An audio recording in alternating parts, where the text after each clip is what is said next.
Okay, let's make it clear for our audience. Can human influence on weather and create storms, hailstorms, floods, drought, everything what we are now seeing as extreme weather conditions? Yes, they can. Humans, it can be man-made, as we say here, but I can say much further than that, that all the weather now is controlled, all of it, on the entire globe. And does that mean that different nations have different amounts of control? Yes, it does.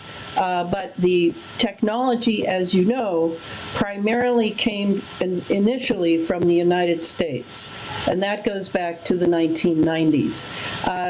The HAARP is particularly powerful in this, as I've said, and if we were to have, say, a tidal wave, that would require several ionospheric beams to be involved. For a flood, you need less beams and less power. And if you control the flood for several days, which is certainly doable, it would include satellites, and it would include cell towers. It would include what we call here NEXRADs, the big radar, golf ball-looking types of technology. It would require radar from military bases, etc. So all the weather is controlled because, and this is why, and this is very, very important, because since 2013, HAARP technology has absolutely controlled the entire ionosphere. And the ionosphere is above our planet, starting at around 40 miles up, and I don't know how many kilometers that is, I don't remember. And it then it goes all the way up to the magnetosphere, which is above it, another round sheath would be a good word for it. And the ionosphere is primarily filled with ions.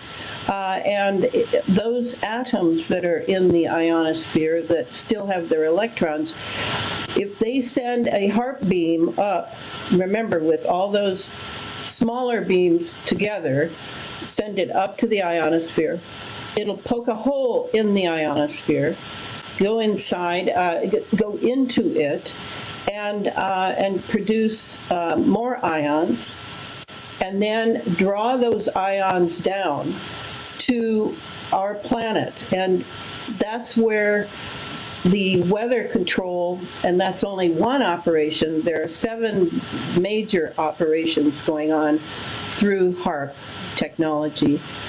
But for the weather, those ions come down into our atmosphere, and they are now positive and negative charged. So what I'm saying is the entire atmosphere of the Earth is electric. It's ionized, and that's what ionized basically means. And so why is that? Why are they doing that? Well, it's a military thinking that has created our atmosphere to be ionized, which requires it, by the way, to be very dry. So when you look at the clouds overhead, thinking these are the same clouds that you would have seen 50 years ago, that is not so. These are basically artificially created clouds created by plasma. And plasma is thought of as the 4th state of matter. I want to just make clear that I don't agree with that. I think it's a lie. And I think that plasma actually is the 1st state of matter. But so we see these clouds.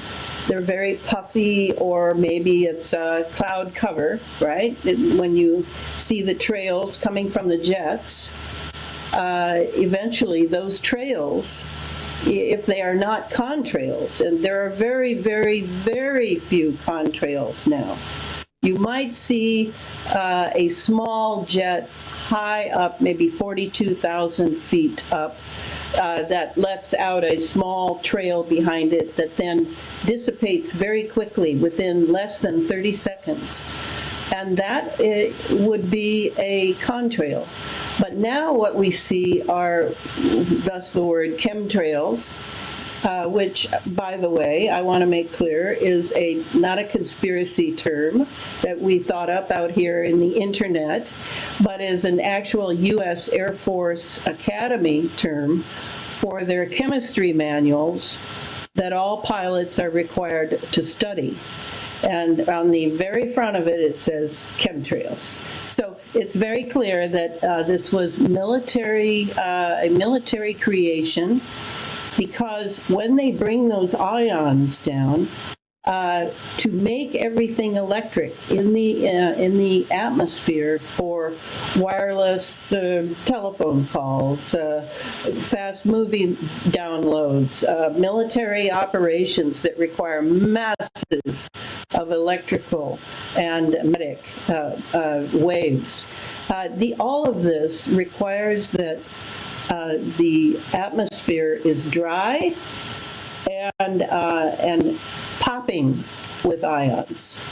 And that's why they have, when the chemtrails are coming out of, whether it's commercial jets, passenger jets, or military jets, those trails are either the fuel in the jet is treated with various chemicals that will respond to the electromagnetic controls coming from the Earth.